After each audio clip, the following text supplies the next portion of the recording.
Good afternoon, everyone. My name is Iduri Christensen, and I am the Second Language Writing Intersection Chair for this year. I appreciate you coming to this webinar on AI tools to facilitate academic writing. Let me introduce to you our speaker for today, Dr. Svetlana Suchkova, who is an associate professor, teacher trainer, and materials developer. She directs the Academic Writing Center at the Higher School of Economics in Moscow. She holds a PhD degree in philology, and she has authored and co-authored a number of ESL coursebooks for Russian university students and researchers, among them English for Academic Series, Cambridge University Press, and How to Write a Research Article. She has participated at numerous national and international with plenary talks, presentations, and workshops. Her areas of expertise are academic writing, writing for research and publication purposes, public speaking, and teacher trainer. Svetlana is an awesome speaker, and we're just so privileged to have her here today. Svetlana, the floor is yours. Thank you very much. Oh, sorry. Okay. By the way, if you have questions, please write them in the chat, and we'll have time later on for questions and answers. Thank you, Svetlana. Now the floor is really. Thank you very much, Siduri, for your very nice introduction. Здравствуйте. In Russian, it means hello. And to know who's in the room, can I ask everyone to write in your native language, hello, and which country you're from, if possible. And we'll start. Thank you.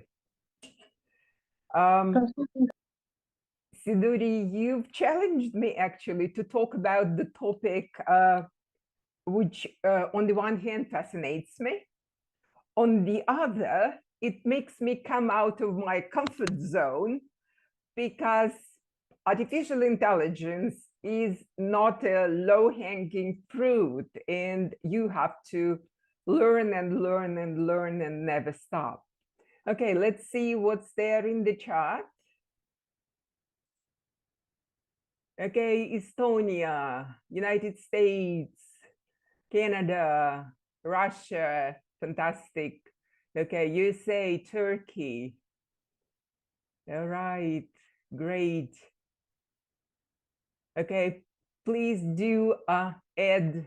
Okay, Taiwan, Brazil, Toledo, USA, Egypt, fantastic. Okay, thank you very much. Please go on. Those people who come, please do join the chat. Right. So artificial intelligence is rapidly developing.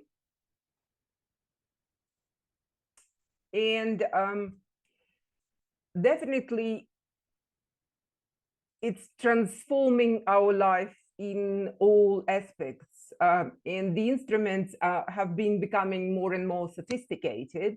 And whether you like it or not, this is our new normal. Artificial intelligence is ingrained in our lives, and it's really racing onwards ever. Now it brings just unprecedented levels of efficiency and personalization and innovation. And undoubtedly, it has a great impact not only on research and science communication, but also on education. And I think that we all need new skills now. Actually, it's going to be a different organizational culture soon, I think, and the culture of learning, experimenting, and being ready for failure, if you like. My question to you, how do you feel about that new normal? Because sometimes it gives me personally jitters.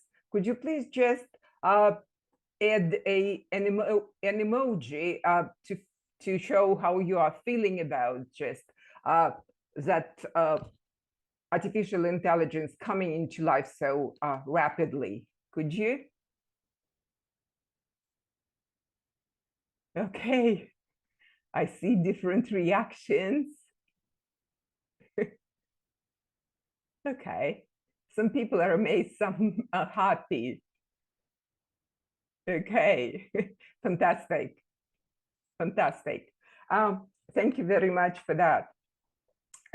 Okay, while preparing for the workshop, um, I was interested in how much artificial intelligence is integrated now in education. And I have found just the continuum by Brent Anders. It came from his workshop for writing sentence people. And actually he has a book. And he put just two extremes, like no integration and full integration in our classroom.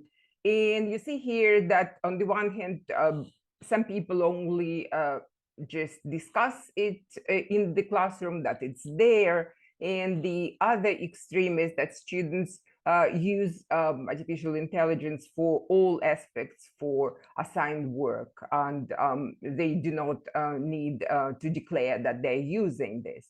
My question to you is, what resonates to your own context, teaching context? Where are you in between 1 and 7? Could you please write in the chat, where are you?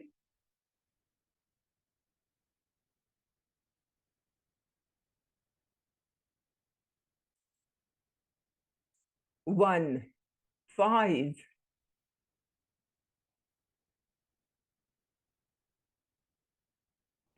4, 5, 6, 7, 6, okay, 5, 6.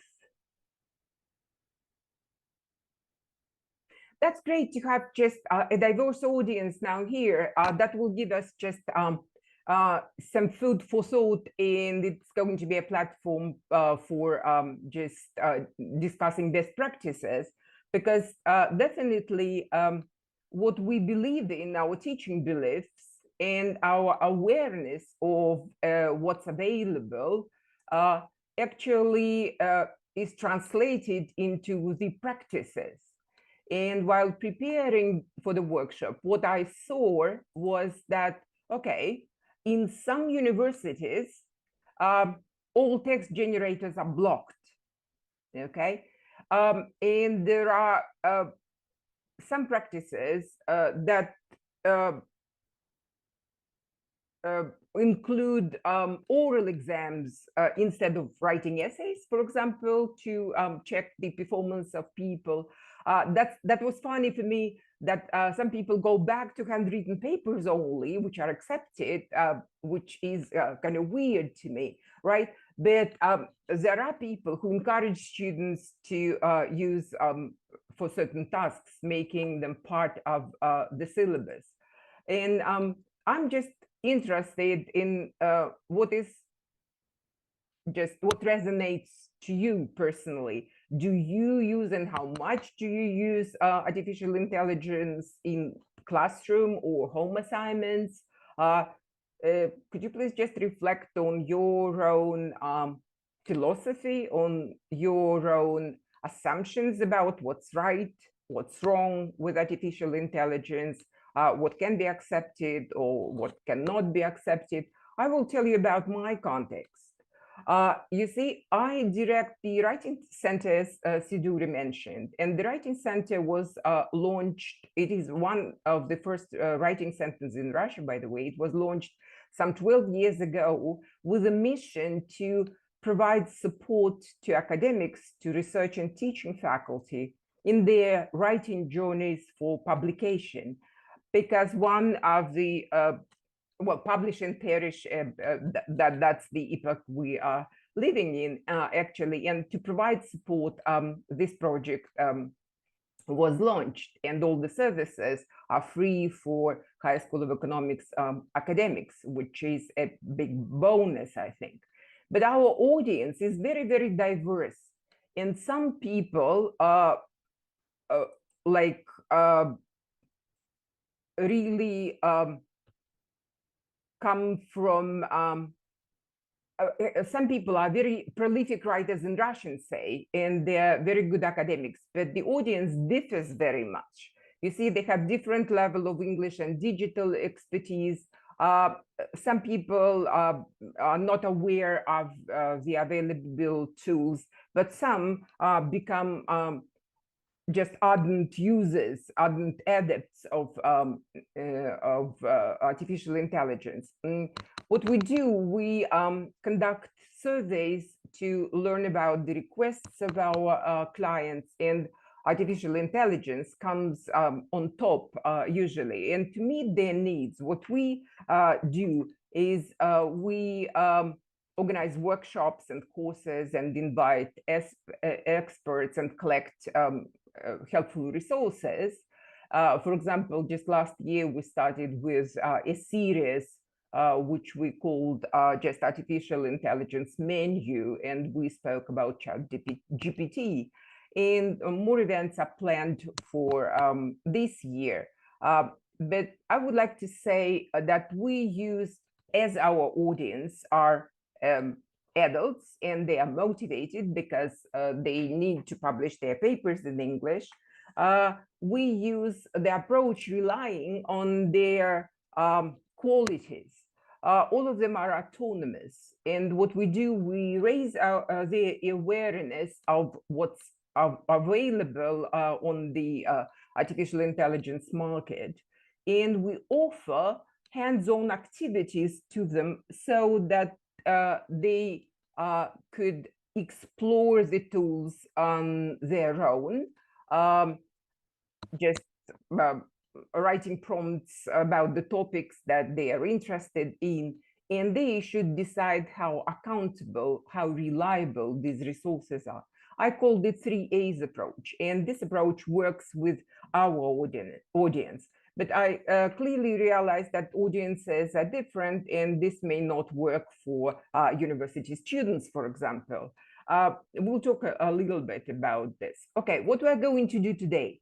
This is the agenda. I'm going to give a kind of overview of AI tools for research writers. They're going to be the tools that I have collected that I think, in my opinion, can assist writing.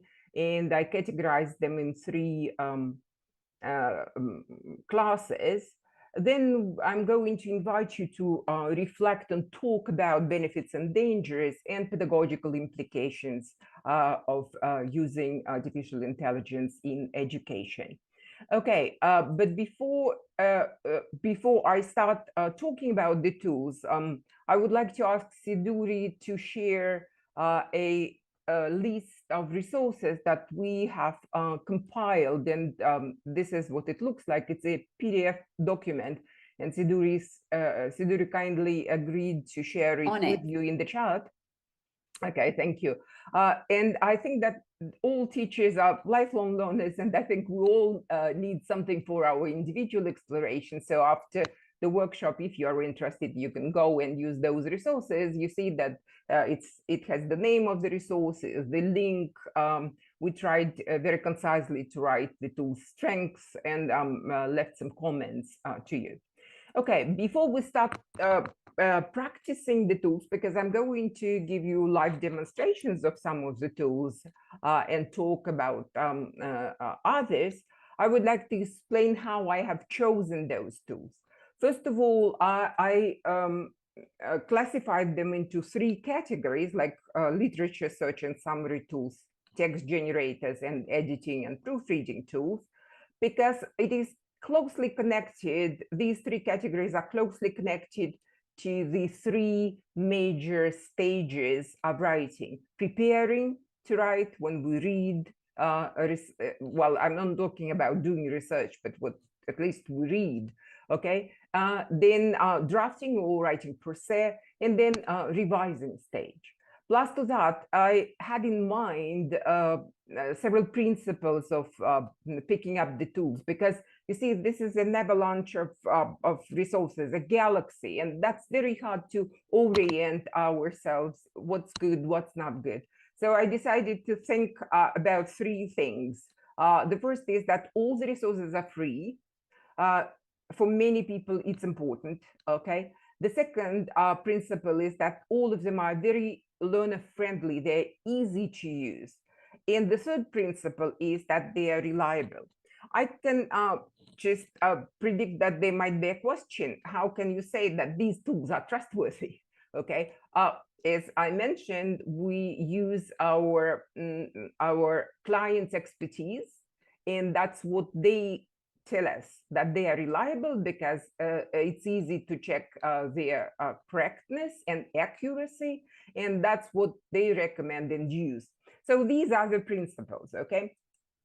Let us start with the overview of tools. But before I talk, some people said that, okay, they are in between 5 and 6 in using the tools. Can you please just write down several tools that you are using already? It's just interesting to see that whether we are on the same page or not. Could you please just, I'll give you 1 minute for that.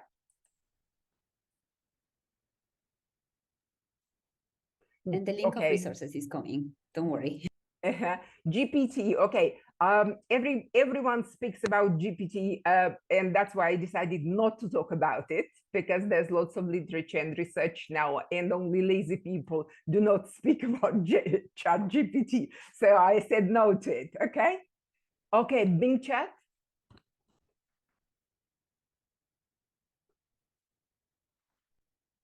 Grammarly. Okay. Google Bard. Divot. Okay. I don't know this. Okay. Notion. That's great, because that's how we can learn from each other, you know. Okay. By the way, on Facebook, there's a group of AI users. And once there was a question, which tools do you use? And okay, Coolbot, yes. Right, fantastic. All right. Let me start with the first category I mentioned. Okay. And this is Semantic Scholar. If you want to just do it simultaneously with me, I prepared QR codes for you so you can easily go there and see for yourself. But some resources I'm going to describe, some I'm going to give live demonstration.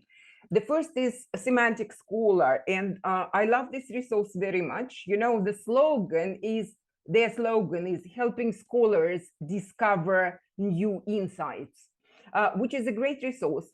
Some people can say that, okay, it resembles Google Scholar. Yes, it does. Actually, they index over like, I think 200 million academic papers sourced from publisher partnerships and web crawls and data providers. What you can do is you write the topic you are interested in. It's better not to write a question. The prompt works better as a phrase. And you see here that I've written research writing challenges, okay? And you see lots of papers are there. What you can do, you can sort them out using fields of study, date range, whether they have a PDF file or no, author, journals, conferences, lots of stuff, and there will be a collection, okay? And after that, you can even just filter them by relevance, by citation count, by sort of recency. But what I like about this resource is that it has so-called TLDR. Do you know what's that?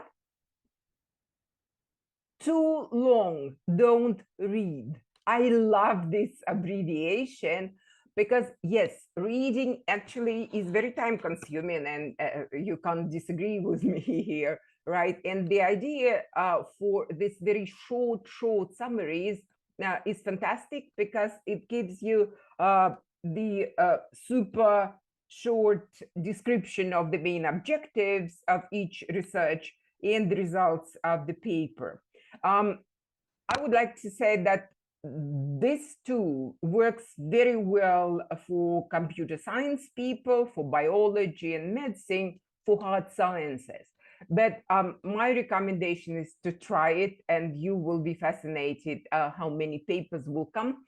And you see right away, and if it has a PDF, you can click on it and go there. and read the paper, and it's possible to download some of the papers. A great resource.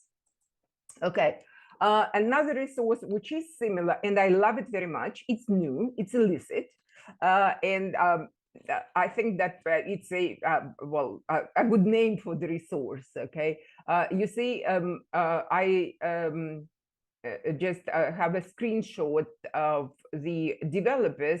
By the way, this is a non-profit organization. 8 people of the lab just created this resource, and they are still developing it and promise that it's going to be better and better and better. But now it's fantastic already. What you do is you again write a question or a topic, and this tool works better with a question if you write a question. What I've written here is that why is academic writing challenging for ESL learners? And again, just right away, I had lots of papers, but what's good is that top 4 papers are summarized here, you see? All right, and there are references. What you can add, you can have the table, but in order to have it, you can click on abstract summary, and here you go. For each resource, you have an abstract summary, which is a little bit simplified and shortened.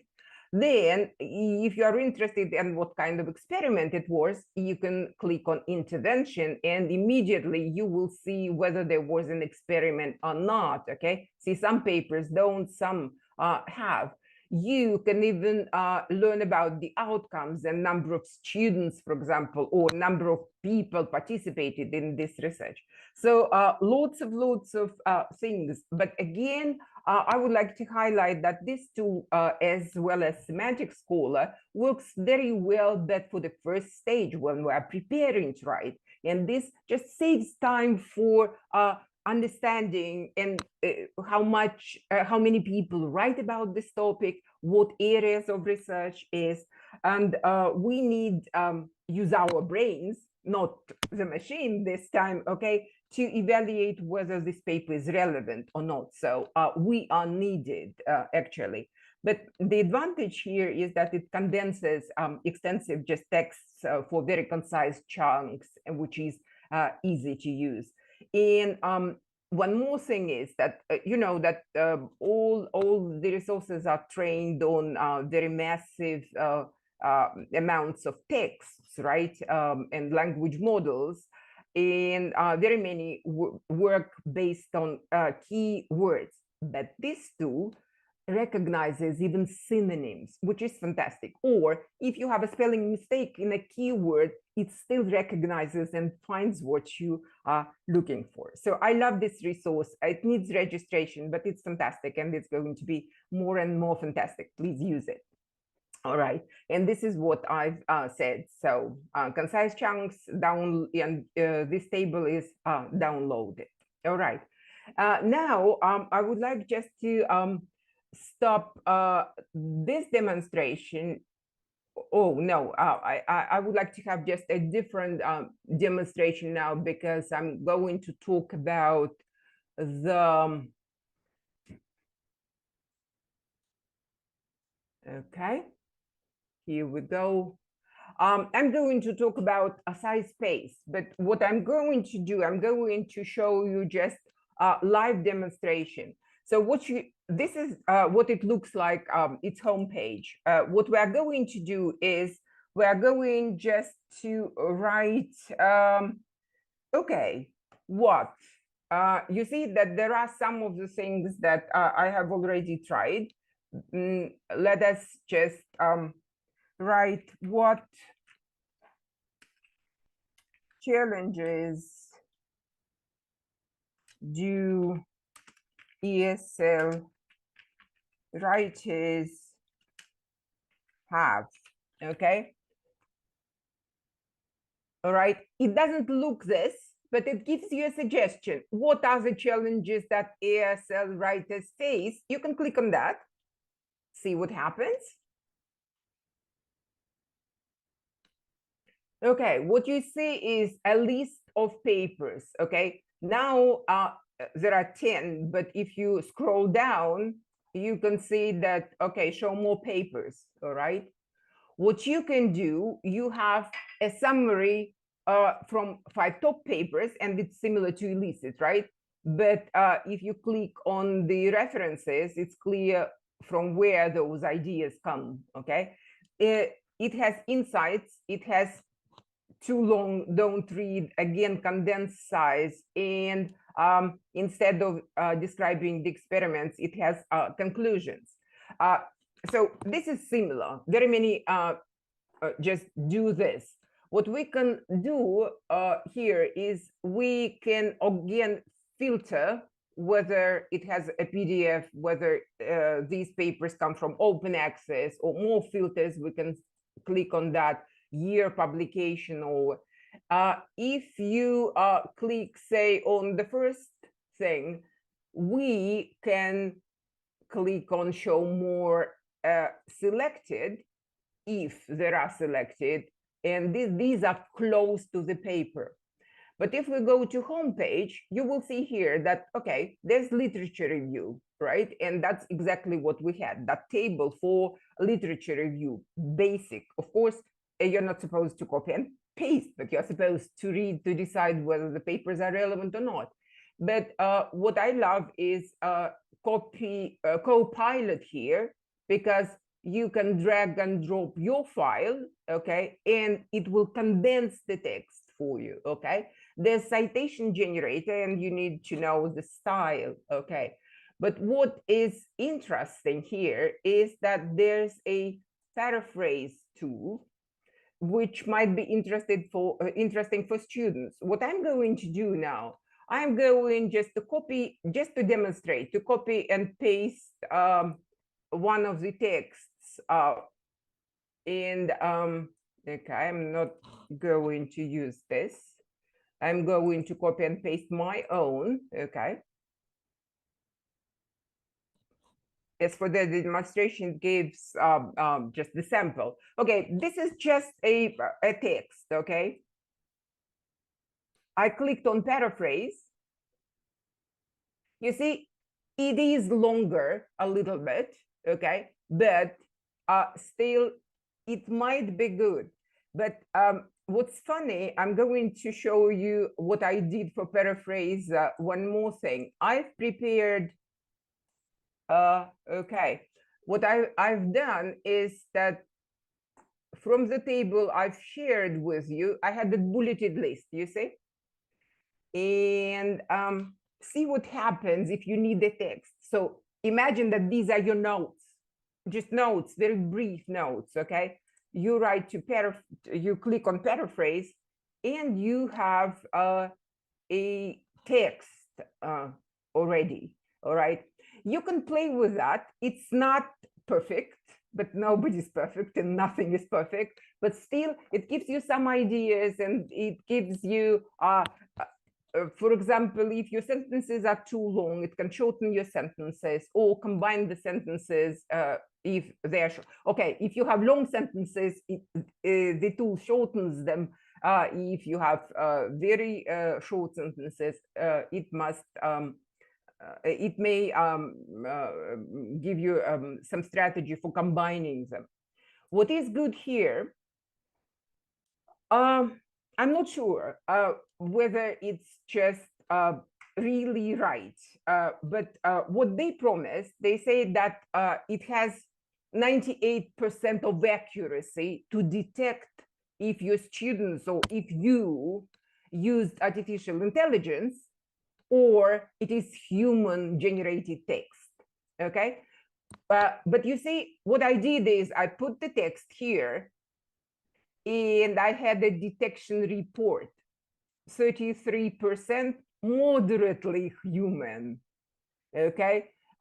See, most of the text is written by human, but there are several sentences that may be generated by artificial intelligence. I think it's just a good idea, at least not a detection of, this is not a check for plagiarism, but rather you can talk with your students about this. And that's good to know that resources and tools are going to be more and more sophisticated, and those human-like human written like texts are going to be detected. It's just a matter of time only. Okay, let me just go, oh no, let me go to another tool, which is called Insightful. Okay, what you do, it's again just a preparation for writing, but it works a little bit in a different, at a different level. What you need to do right here is you need to write, for example, the person, the paper, the seminal paper or its author. Well, let me just use John Flowerdew. And okay, nothing happens yet. I made a mistake here. Flowerdew, I made a mistake again. Okay, and what I have in mind is attitudes. At least this is the beginning of the paper. Attitudes. That's what I meant. Attitudes of journal editors to non-native speakers' contribution. I click on that. What I see is, I see how many times this paper was cited, okay? When it was published, where it is landed, from what journal.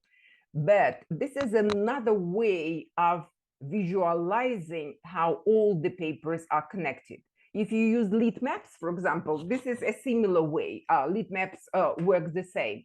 But you see all the papers which are connected with the seminal papers. And that's very important because all the connections are based on citations. This is the core principle of Insightful. You can click on any paper and you can click and go deeper and deeper and deeper into this. This seed map is fantastic looking because it gives you just some of the ideas, not only of interconnection, it's kind of, yes, it's your network of papers in the area, but you can go deeper and find similar papers with this published year and number of citations. And you see very many. Then the machine shows you most important papers based on citations. And among them, review papers which cite that seminal paper of yours. But that's not only this. You can find recent papers by top 100 authors, you see, in most important recent papers, again, because of the citations, okay? And this is a fantastic feature because you see all the top authors, and this is your ecosystem. These are the people you should know, right? What institutions are interested in doing research here, and top journals, you see, like that. So that's insightful. You can go further and play with that, all right? Another tool which I'm going to talk about and show is Perplexity. For Perplexity, if these were the stages, these were the tools that go to summary and searching tools, Perplexity is a text generator. And this text generator is similar in a way to ChatGPT, but I wanted just to demonstrate what might be here. It works both with questions and with phrases. Okay, for example, okay, let's take again challenges, for example. Right. We need a text about challenges of non-native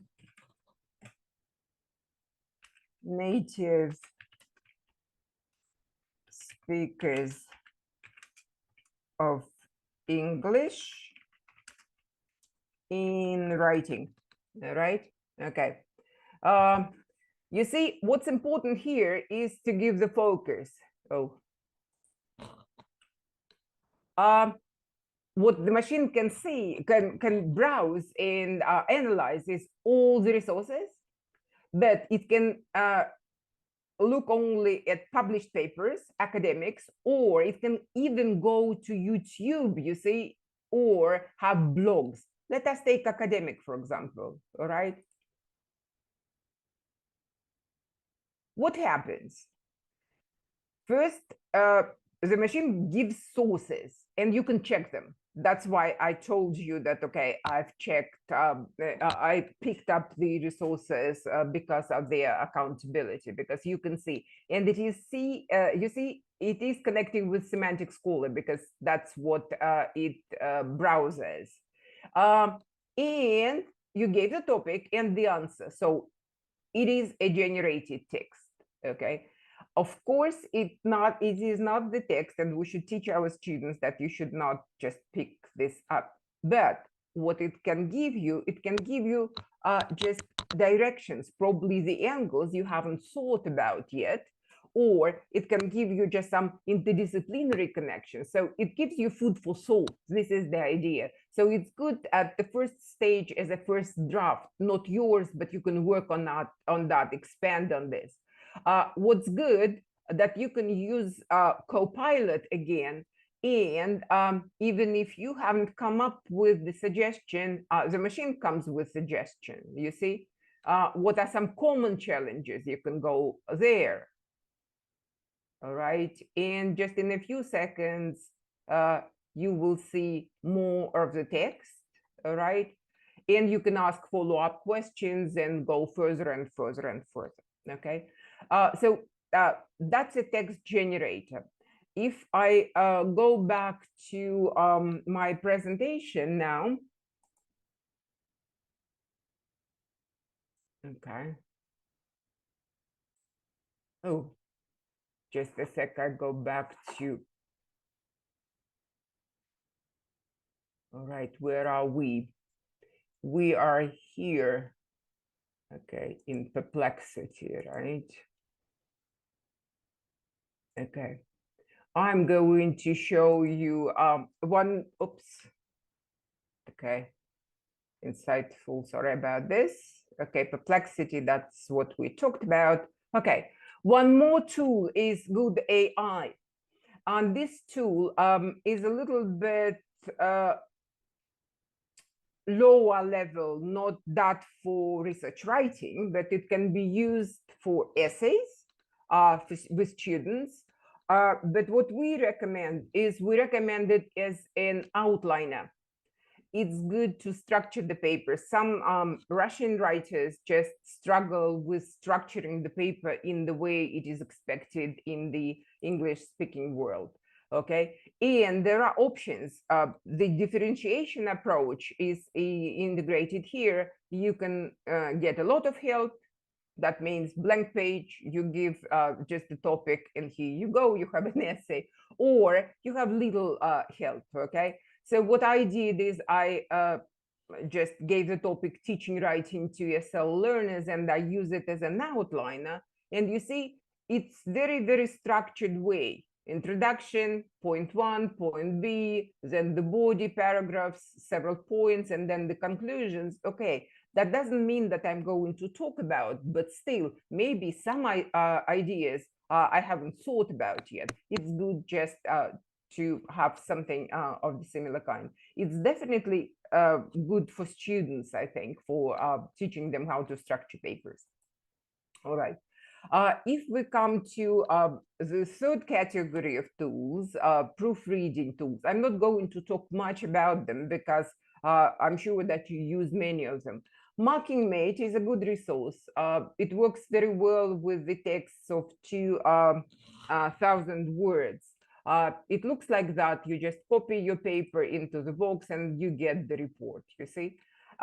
You should take it with a pinch of salt. For example, it shows that, okay, it's not now good, not the good academic style to use we. Actually, we is okay to use in research papers, but it recommends giving just revision here. But how we in the Writing Center recommend using it? What we do, we encourage our clients to learn about their fossilized mistakes and about the way they write. And whenever they have a little piece of writing there and they will get report, they will see what difficulties they struggle with. So it's good with that. There's one more thing, which is paper pal, all right? And okay, I can show it, I guess. Okay, let me do it. It's much better probably to use it on the screen. Just a sec. Okay. Paper pal. You see, I just started writing about lead maps, okay? And it's a short text. I clicked on the language, and what I see, it shows the wrong subject-verb agreement. And what's good, you can either accept or reject the suggestion of the tools, okay? They show how to rephrase the phrase, okay? Articles, for Russians, it's a nightmare because in Russian, we don't have articles and people just do worry about them. So, okay, if there's spelling mistakes, it also shows that, I mean, okay. I mean, it's, okay, I go back to my presentation. Sorry for switching from, okay. I hope that it's not the beginning. Okay, good. Come on. All right, you see, language mistakes are here. We can use this with students or for students for quick review.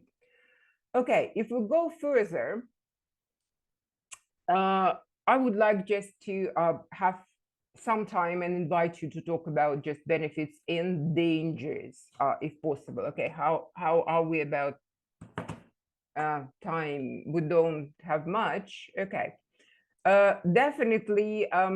All artificial intelligence tools give us superpower, and that's true because it saves our time, and we have customized search, which is personalized. We can classify texts, and the tools prompt new angles and interdisciplinary connections, right? And they can help with research, not only just for literature review, but it can help us in generating text, right? And of course, it's important that it can reduce language errors, and that's important for us non-speakers of English. So these are all good things. These are benefits, right? But speaking about limitations, nothing is perfect, right? First of all, very many tools produce errors. Some people here in the room used chat GPT, and everybody speaks about hallucinations and fabricated facts and misquotes, right? Oops. Not a single tool can substitute a human mind, right? Because no tools have an ability to evaluate papers and its relevance. Because they are trained on certain sets, you can get biased information, which is no good, and they lack just originality and creativity, so they cannot go beyond those trained sets, right? A very sad point is that, okay, they're able now to manufacture very human-like texts, but they may look like scientific texts, but they may be completely devoid of content. And of course, they are sensitive to prompts, so that gives us an idea that we need to teach the prompts. There are certain issues, and very many people talk about this. People do worry about over-reliance, and there's an issue of academic integrity and who is the author, whom to attribute the agency. Of course, with us, with our clients, researchers are very concerned about just digital safety, because if they have very good research, but it's not published yet. If they just upload it, it can be part of the train set. It can go anywhere, and that's why we need to take measures because of that. And of course, we need some kind of policy that to regulate the use. And there are lots of documents now. For example, UNESCO made a document and guidance for policymakers. And Russian associations have several. For example, the WEC Clearinghouse, they had a text which is called, let me find it. Okay, generators and teaching writing, starting points for inquiry. So people do have started already talking about how to regulate this. Okay. And there are policies in scientific world. For example, in Nature, it was written that no tool will be accepted as credited authors. And that was a response to certain papers which had this and that, John Johnson and ChatGPT. There are papers like that. They have appeared as just the authors already. And what they do, they recommend just be transparent. And if they use, for example, some of the tools for analysis, then it should be mentioned and it should be acknowledged, right? But my message here is, okay, I was talking about scientific world and publication world, but we as teachers, we should participate in creating policies around using tools in our classroom. And some pedagogical implications, I've arranged them in some recommendations, and I picked up from best practices a 3Cs approach, which states caution, care, and consideration. These are actually three things that we should bear in mind, because we should use, in my opinion, artificial intelligence with human supervision. And we should embrace the challenge, of course, because, well, at least two reasons should be there. The history of all technological events is the history of panic, because writing teachers panicked when computers and word processors appeared and spell check was there, right? But still, we would have to adopt to those things, but we should adopt the AI-assisted approach rather than AI-driven approach. We should make AI part of writing pedagogy, I think, and think of the meaningful tasks there to help our students explore and use the tools wisely. We should involve them, because banning or any prohibitions, they lead to failure, because they live in that world, they use them. And sometimes, my granddaughter, for example, knows sometimes many more tools, not in writing, but some other tools of artificial intelligence than I do. That's why we should involve learners in lesson planning and create opportunities and scaffold the tasks so that they can use them. Of course, we should teach them, and us ourselves, that's for us, because we're learners as well, we should consider them critically, and together with our students, we should explore what pros and cons, benefits and dangers each tool has. Of course, we should teach prompts wisely, and there's lots of literature how to write a prompt. It's not that easy for people who try to use artificial intelligence tools for the first time, but there's a certain algorithm of using this. For example, we should give it the role, act as if you are this, that, then you give the task, and we should provide summary of what the tool needs to do for us. And we should set some kind of limits or requirements in terms of length or in terms of style or whatever, something that it should contain, right? And we should give instructions. So we should teach how to use them, because even little variations of prompts can bring different results. And of course, check, and check. We should teach them to scrutinize everything artificial intelligence produces. And of course, the plagiarism issues are still there, because I love the tweet when the person wrote, okay, I've written 100 papers for a year with ChatGPT. Okay, what kind of papers they are? Okay, we should use this responsibly, because a person can write 100 papers for a year. That's next to impossible, right?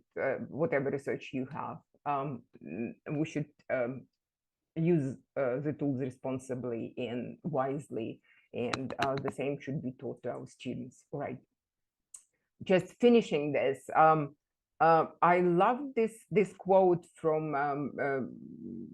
business leader, but I think teaching is a kind of business, and we are agents of change here, and we should invite our students to the journey, and this journey should be with foresight and ethical responsibility, because we create value for our institutions and for our stakeholders, who are our students. I think it's just good to remember about this. So before I give you the floor, we started with reflection, and I love as a teacher trainer to finish with reflection. You don't have to answer those questions, but if you would answer these questions, that would be great. And you can take a mic or write in the chat, whatever is good for you.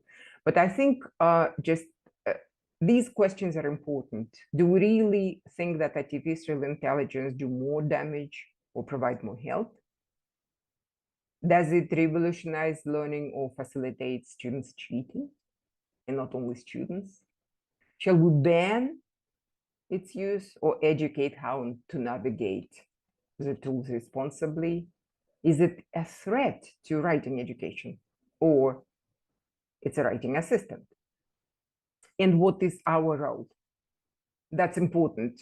That's an important question. Sometimes we should kind of air our assumptions about teaching. We should revisit our teaching philosophy. What is our major role? Just to demonstrate, to ban, to show, to encourage, to create opportunities, what? So, and these are the questions that can be answered. I think only just, there's no recipe, because all contexts are different. And I would like you just to think, what should I personally do and bring to the classroom if possible? Okay. Some of the resources here, you can join us. The presentation will be here. There's the references that can be good reads. There's additional reads more sophisticated about just the research in this area, and some of the reads about just students' use of that. So I'm done, and I would be happy either to answer your question or to hear you just to learn about your context. Thank you, Svetlana, very much for this wonderful presentation. I love the fact that you showed us how many amazing things can be done, right? And there are already questions in the chat. There are several, but at least 2 or 3 of them had to do with the use of AI, the difference of use between generating content and using AI as a tool to edit. And the people asking these questions, a couple of people want to know if you, from your point of view, what is the role of AI in that? How do you see that fitting in academic writing and publishing? And where do you think the compromise is? Are we, stopping? I wouldn't say stopping the learning, but like having these tools help us with our language, and what will the policies be for editors and journals, to accept people that polish their articles with the use of AI? That's a very interesting question, really. I can't talk about just the editors. I can give just only my opinion only. But for non-native speakers, I think it's just a great avenue to just to go on that journey, because this is a learning assistant. It can help us learn.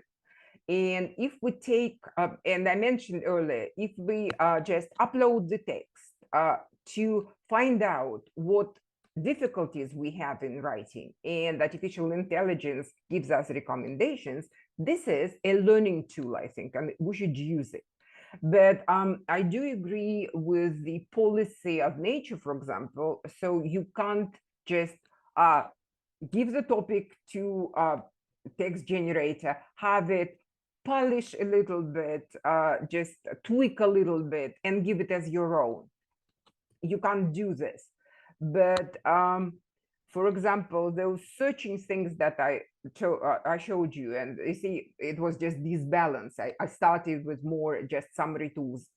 This is invaluable for us because if you write the topic, you will have a long, long list, right? And here, it saves time. It is time consuming to read all the papers, but you can make your own judgments reading those little snippets of what it is, and then you decide which papers should be read thoroughly, which should be ignored. It saves time, and definitely it's good. Plus to that, as for the language, you mentioned the language. Those dictionaries we have, lots of things like Trinka, for example, it's on the list there, and dictionaries. This is artificial intelligence as well. And this is invaluable. If we want to know what collocates with what, we go to collocation dictionary, and it is good. Okay. May I ask if there is certificate of attendance, or there's something about to organizers? More questions? Yeah, there are a couple of more questions. We have time for one more question. But this question, how would you think the literature analysis tools may affect our view and practice in open access academic publishing? The participant said, I am wondering, based on an assumption that those tools might show data or articles that are more searchable, but I am not sure if that is how the algorithm works. And I think this refers to like the visibility, right? The visibility that people give, like just numbers rather than looking at, perhaps even quality overall. So what are your thoughts on that? That's a serious question, and I can answer only part of it. I think that now it's a kind of trend to go into open access per se for all, so that all the publications are freely available to all researchers, to the global community. It's one thing. But if you look, for example, at Semantic Scholar, if you analyze this, the search is not based on open access journals and publications only. There are lots of other databases which are kind of closed. For example, now in Russia, Web of Science and Scopus do not work, but Semantic Scholar works, and some of the papers are from their databases. So it's hard to predict what's going on, but still my message is that it is here. We should use what's available, but we should use it critically, because we are created to be creative. Okay. Absolutely. And I think that criticality, right, is something that AI is still short of. So absolutely we true. have that. Lack of originality and creativity. That so is far, true. I would say so far. so far. But okay, we'll perhaps see how everything develops, right, as it unfolds right in front of our eyes. Well, this is the end. I think we have run out of time. There are more questions in the chat, but I suggest that you keep in tune with the second language writing interest sections. We're going to have more webinars and talks, book talks. And also, in our website, I'm sorry, in our page in my TESOL, also the recording for this webinar will be available in 2 to 3 weeks. Also, the presentation and the handouts will be available then when we distribute these to all of you. So keep exploring AI, and thank you, Svetlana, again. Spasiba. And I think that we live in a really good note. Go try all those tools, and see you at our next webinar. Thank you very Thank much. you. Thank you, everyone, for good words. Thank you for attending, and thank you for invitation. Thank you. Bye-bye. Bye.